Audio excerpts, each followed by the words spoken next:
Hello everyone, call me Leviathan. Last night, I only got 45 minutes of sleep. I think I finally fell asleep around 6:30 a.m. and woke up around 7:15, 7:20 a.m. So I only got about 45 minutes of sleep. I then had to go pull a day out of nowhere that required a cognitive load for me that I don't know how I was able to pull off. The reason that I did not sleep as well as I would have liked to is because last night I was playing a game that is very special to a lot of people that I'm starting to recognize is really special, and it's called The Outer Wilds. If you've never played this game before and you're not, you don't play video games, then that's fine. But if you do play video games and you've heard of this game and have not played it, I'm not going to spoil anything because I think a big part of the game is exploring stuff for yourself, right? The Outer Wilds is a text-based adventure game, basically. A text-based walking simulator adventure game. And this is not a spoiler. The entire game takes place in a 22-minute loop in which you are trapped as you try to escape this time loop. And during your journey, you encounter, you're trying to discover what's going on in this time loop and in this game, because it's a space exploration game, so there's all these different planets and all the different stuff. What matters is the fact that, while I was playing this game, there's a really interesting thought that came to my mind today, which is that the entire time I had been playing the game, the way that the game plays is very, very non-linear. Basically, as you play the game, you discover bits and pieces about what's actually going on beneath the surface, and a story is sort of formed based on the pieces of knowledge and information that you collect, right, as you play the game. And for the longest time, I hadn't gotten to the point where I had actually collected enough valuable information to start to piece a narrative together. But last night, a narrative started to get strung together because I had found a series of pieces of information that really started to make everything fit, if that makes sense. And the reaction I had to this was so profound, and I believe it would have probably been around maybe 1 a.m. that this would have happened. The information that I had was so that the story that was being that was unfolding in front of me was so deeply profound and meaningful. And around 1:30, I was thinking to myself, should I go to bed or should I keep trying to figure this thing out? Should I keep trying to explore this universe? Because this isn't me playing something like PUBG or Fortnite or Call of Duty. This is me exploring and experiencing a deeply meaningful story created by some of the most talented artists ever born on this earth. And I have no idea how they ever managed to build this game. And I was thinking about it last night around 1:40 in the morning, and I was like, I'm having this meaningful moment where the game asks you in a lot of ways to reflect on mistakes, given that you're in a time loop. That's not really a spoiler, but it is true that a lot of the game you're reflecting on your mistakes in life. And what's so interesting is the fact that, I told myself, no, I got to just keep going because I really want to explore this world and I want to keep finding out what's going on. And, the whole time I'm doing this, the whole time I'm trying to explore this world and get to the bottom of it, I can't help but feel like this game is more meaningful to me than any of the experiences I've had in a very long time. And it kind of hurt because I'm working a job that has now become dead end. I'm very blessed to have an amazing wife. Our relationship is pretty solid. The thing is that, you could have everything in this world, but if you don't have a reason or a purpose behind it, if you don't have a through line by which your existence on this planet matters, then it doesn't matter. None of it matters, and I was having such a profound reaction, not just to this game, but to my own life and to the lives of the people that made it. And I just said, I would rather be playing this game and having this meaningful experience right now and have to tough through my day tomorrow because, if I try to go to sleep right now at 1 in the morning or whatever, or 12 or 11, all I'm going to be doing is just dreading going to work tomorrow with no, meaningful experiences in between. And it's like that glimpse of meaning that I got at like 1 in the morning. It was the strangest thing, and I normally would never do something like that, but it just overtook me. And what's interesting then is that now today, I haven't, I had to do my job, and the nature of what I do is very time sensitive, and it's very it's relatively high pressure, high stakes during that time period. And so normally, I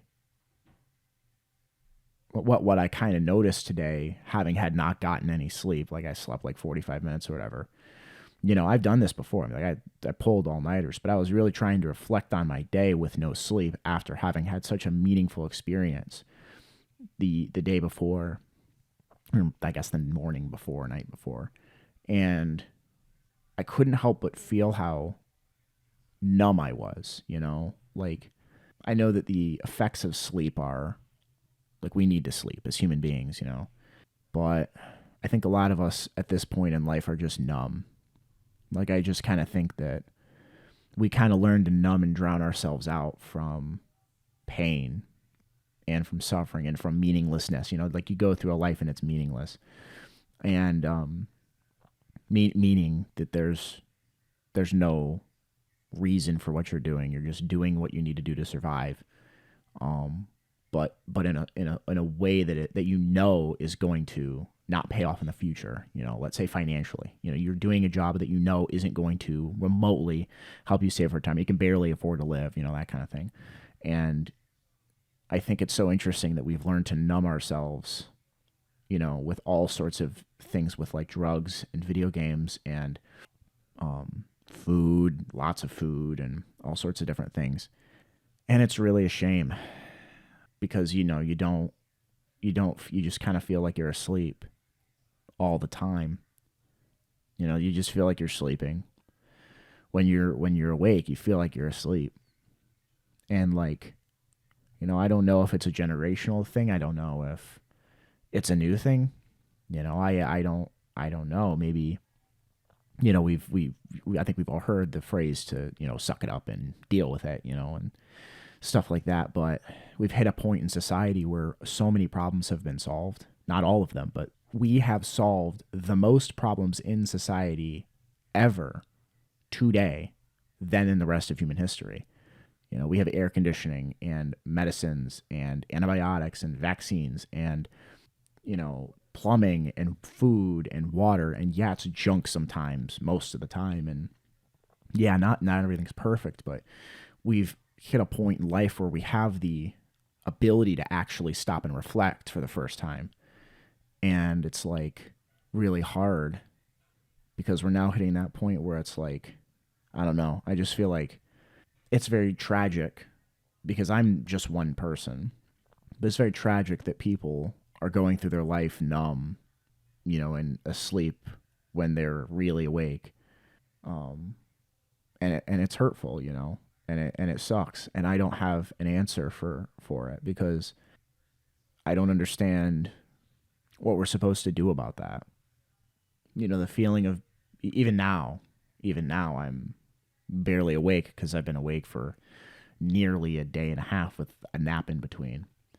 And yeah, I just feel numb. And of course I would, I didn't sleep, but I mean, our whole society's numb though, like I think a lot of us are recognizing the meaninglessness of life if we don't assign meaning to it, if we don't go out and find a way to make it meaningful, and I'm at a point in my life right now where I'm not at the absolute bottom, but I'm at the lowest I've been in a very long time. And the way I'm looking to resolve that problem, I'm trying to get a new job. I'm trying to provide for my family and however successfully. And it's really hard because while I'm trying to get out of the situation I'm in, I still have to tough out the situation that I'm in, and I can have hope that things get better. But, it's like that numbness, that sense of like total emotional deadness.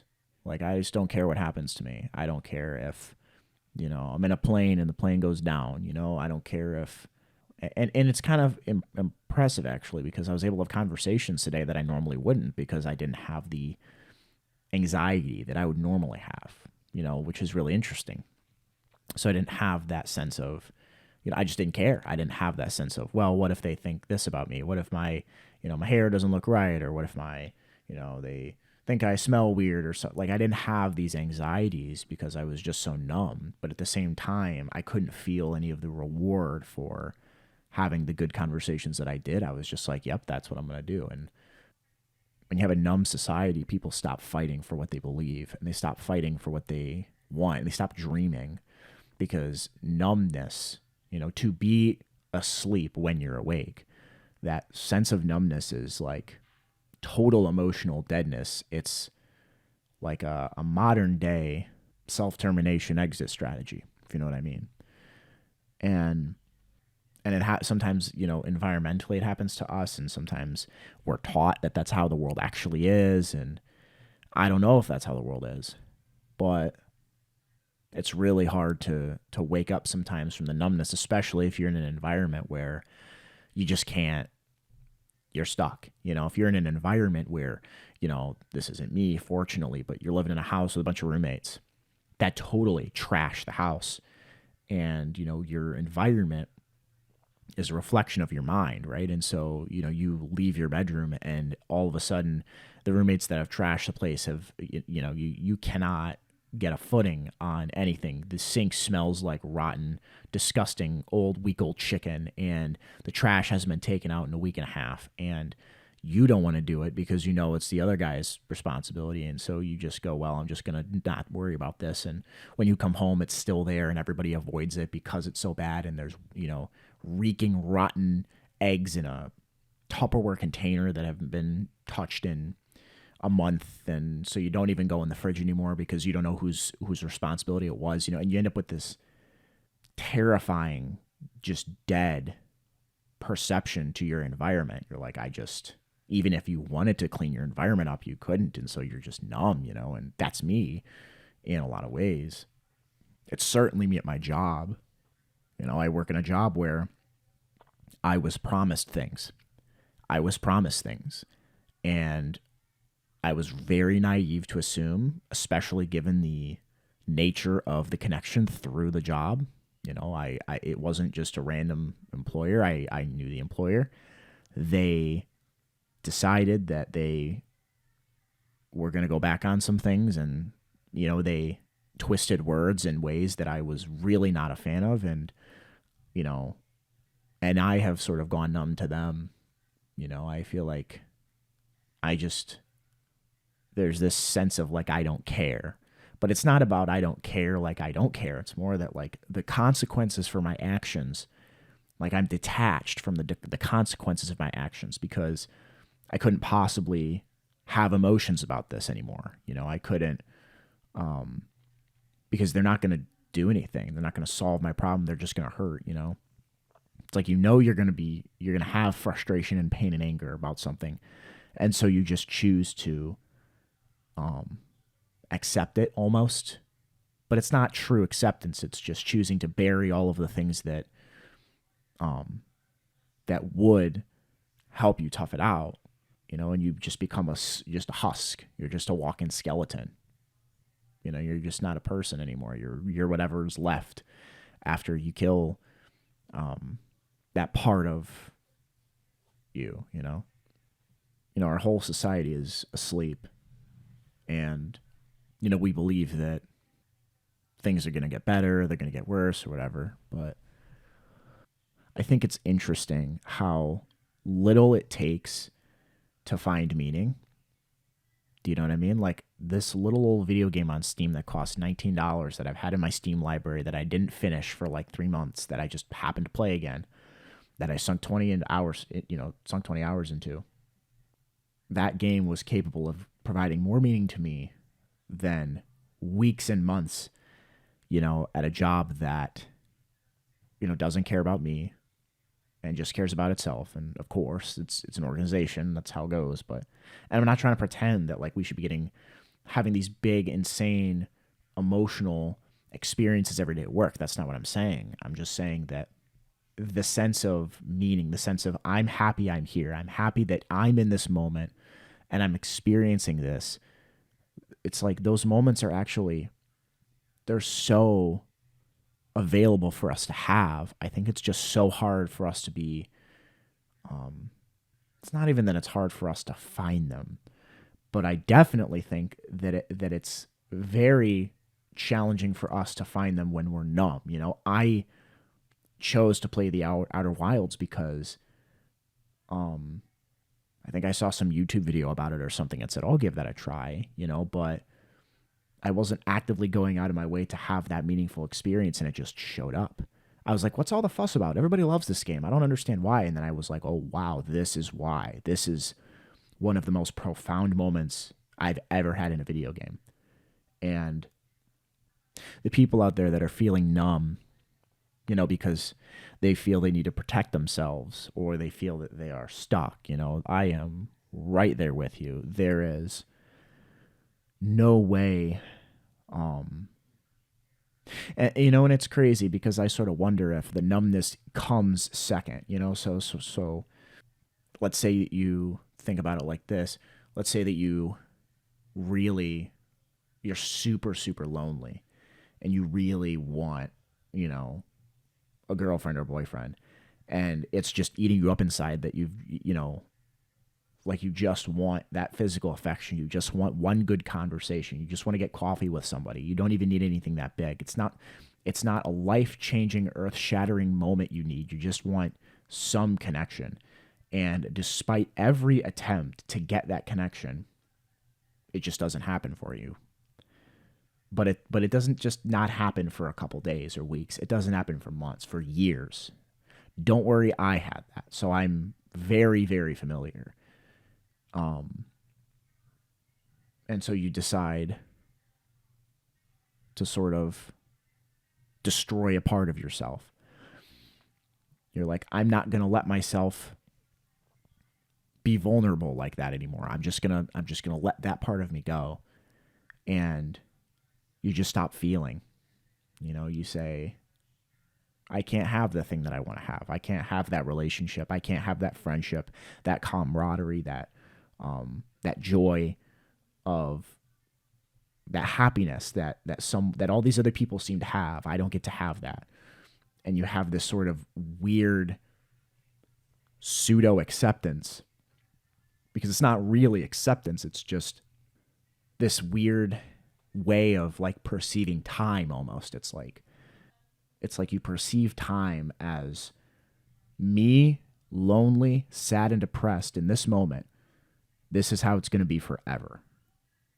And it's like the past and the present and the future, they all just kind of blend together.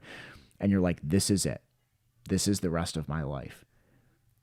And it's like that part you accept, but you can't accept the idea that you're going to be alone forever. And so you like insulate, you take the thing that you can't accept because it couldn't possibly be true that you're going to be alone forever.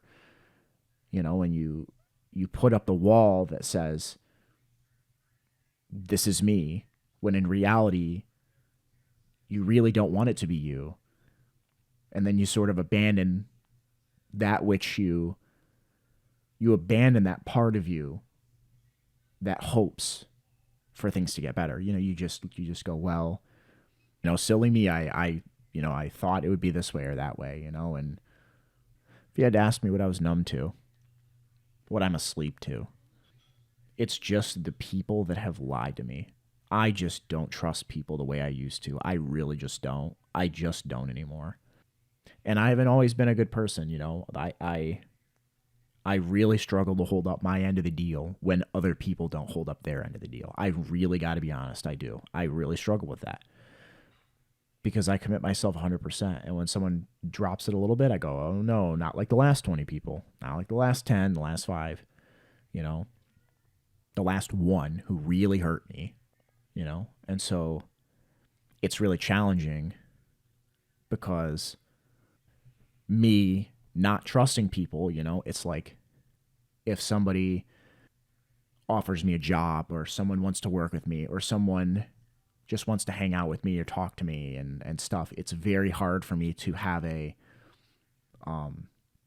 I can have friendships with people pretty well, but a connection that's a business connection, that's kind of tough, you know, because how do I know you're not just doing this for you?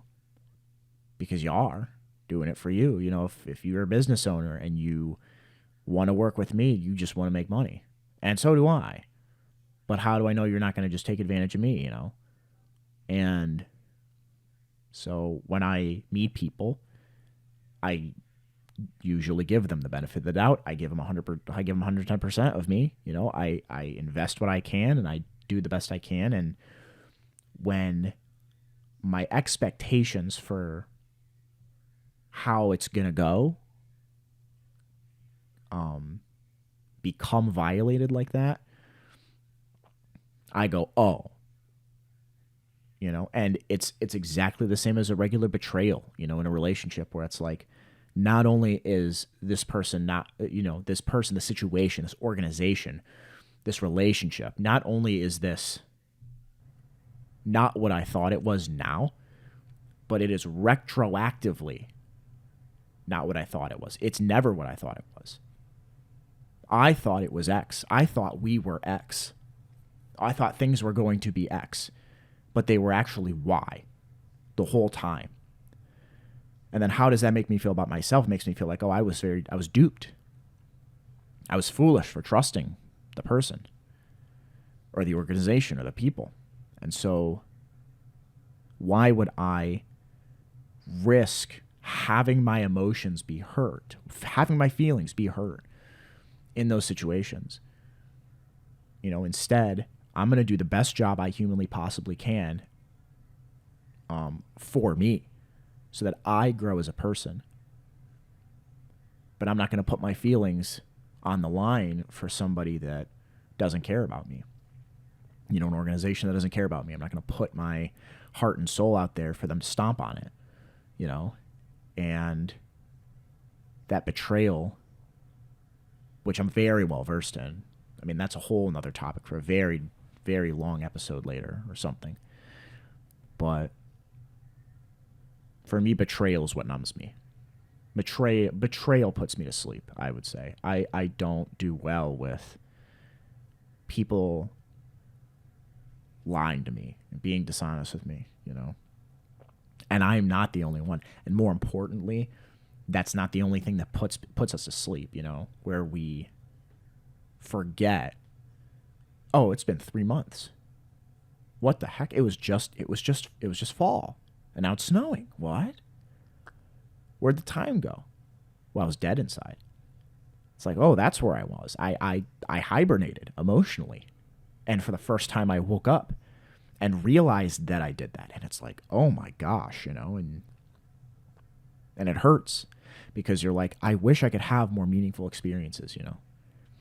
I got a buddy that just moved to Colorado out in the mountains. And gosh, he sends me videos and photos of the mountains.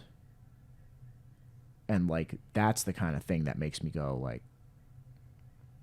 why, no matter what happens, I mean, I don't live in Appalachia, or the Rockies or Norway or any of those, you know, Norwegian, Sweden Alps. I don't live in those environments or know those social systems or any of that stuff. But like, no matter how bad it is, you wake up at the end of the day and you look in the backyard and there's a mountain in your backyard.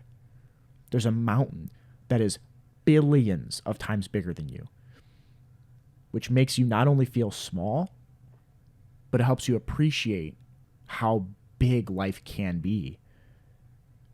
And it's like, we don't have that out here in Michigan. We got water and trees and deer. And that's it. And it makes you go, why would people even live out here? You know, like there's nothing out here where you wake up in the morning, you're like, yeah, we got snow. We got snow. It goes well with the trees. Like, that's all we got. So these are just some thoughts I had that I thought were worth sharing, because I don't get to be in a state of numbness like this very often, where it's so pronounced. I mean, I have it, but it never gets so pronounced that I can actively reflect on it. And so I wanted to do that this time and just, say that life being worth living isn't even a conversation you can have with someone that's emotionally asleep. They can get out of bed. They can do some chores, they can go to their job, but they're gone. Like the version of themselves that they thought they were going to be, they gave up on a long time ago.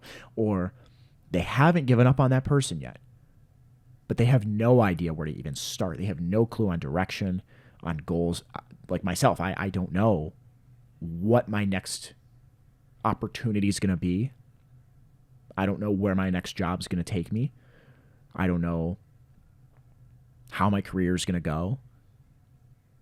And I have hope because I'm fortunate enough to have evidence to suggest that it's going to go okay. But there's a lot of people that don't have that. Most people don't have that. They don't have the kind of, they don't have those resources or that evidence. Or they have evidence suggesting the contrary.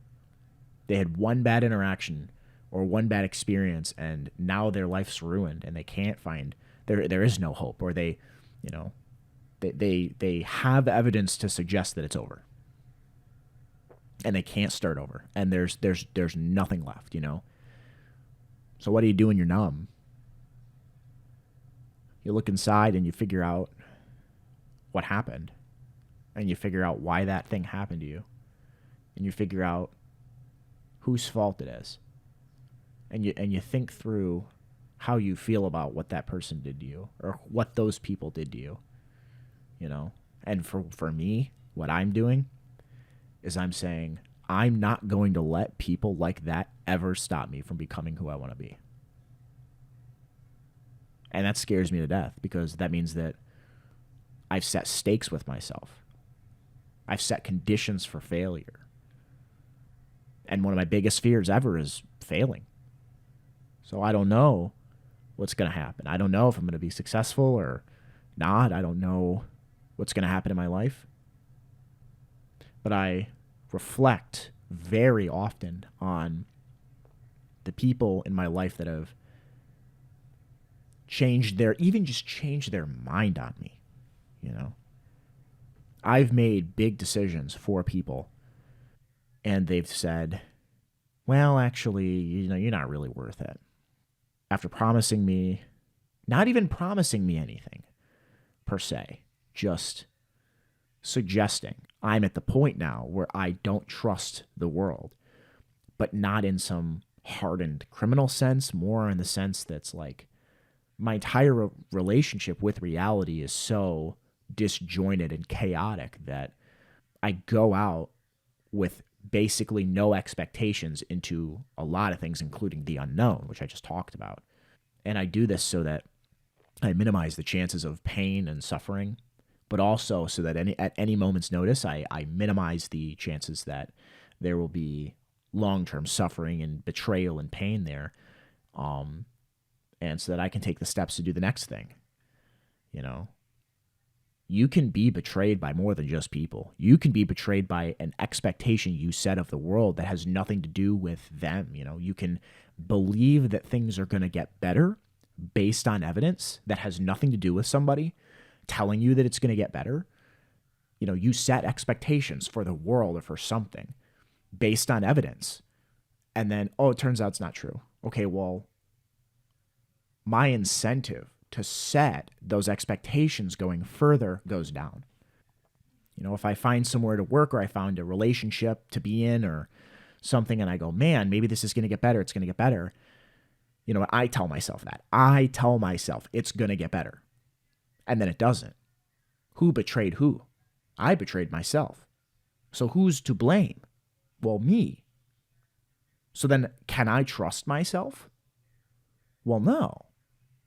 So, what can I trust? How do you set expectations, reasonable expectations for the world? Even if you try to set reasonable expectations, you run the risk that you'll still have them be violated, which has been my experience, where I set reasonable expectations and they're still violated. And in those situations, I go numb and I go to sleep and I say, I gave you what you asked of me and you've not returned the favor. And so this is how things are going to be now. And it's fascinating too, because, you know, I don't want it to be this way. I want things to be better. And I want life to be something where I can wake up in the morning and rely on people. Like, that would be the ultimate antithesis to all of this. I'm not talking about anything perfect, but, you know, you want to wake up in the morning and rely on people. Rely on your environment. I think that's one of the reasons our whole generation, pretty much everybody under the age of 25, I mean, obviously there's a lot more people that are older, but I just know people that are 25, 27 and younger, all the way down to the high school, middle school kids, you know, is that we are having trouble relying on people and relying on the future. And so we all have anxiety because we're like, will I ever retire? You know, I think that like decades ago, it was the societal expectation that you would conform into this little sort of, at least in the United States, you conform into this sort of family unit. This family unit, you'd work in a certain way. You would live your life a certain way, and you would do that specifically back in like the 50s. We did that to avoid communism, you know, like that was the reasoning. But it was like, well, you'll eventually retire because of the way money works and yada, yada, yada. And it's like, it's not like that anymore. It's like, we just don't trust people. We don't trust the world because we were told that going to college would make a difference and we would be able to retire and we would be able to afford to live and we wouldn't have to do multi-family generational homes in order to be able to retire. You know, like, this is the most stupid, insane, idiotic. It's not even that that's the problem. It's that we were told otherwise. Growing up, you're not taught that. You're taught that, you know, go out and chase your dreams and all this stuff. And you're never actually, it's terrifying to hit that point, to realize that life is not what I was taught it was. It has nothing to do with even my parents or anything like that. It's just, you have to go live life to find out what life is like. So for you, based on your experience and with your outlook on the world, with your lens, you literally cannot know what life is like until you see it with your own eyes. And some kids see that at 3 years old, 2 years old, and it changes them forever. And it's horrifying for them, you know, through their lens. And I see so much pain there for billions of people where we're all like, screw this, you know, like we're just like, we don't trust, you know, we go to a job, you know, even in high school, college, you're like, I'm going to go do a job. Okay, what job? And for what? So that I can retire. But you don't know if you're going to retire. You don't know if you're going to be successful. You don't know anything. You're like, nothing is certain anymore. You know, so you wake up in the morning with no idea what's going to happen. And so you just choose to emotionally just detach entirely and say, well, I hope it works out. You know, I hope things get better. And it's hard, you know, because I can't blame people for doing that. I can't blame that. I just recently said that in the last episode that, you know, you can't wait around and hope that things get better. And that's true. You know, so maybe when you're asleep to yourself and you're dead to yourself, it's like you're not hoping anymore. You've accepted things aren't going to get better, you know, and you're just asleep. And it's like, I've met people like that. And it's hard. It's really hard, especially people you love and you care about, to be like, well, this is it, you know. And I wish there was a better answer. I wish there was a better solution. You know, there's therapy that can be done and a lot of that good stuff, but a society that needs therapy to keep going is a problem with the society. You know, I think that that's more than enough for me to conclude. I think that's a good place to end it. Just some thoughts that I wanted to leave you with today. I'll see you all on the other side.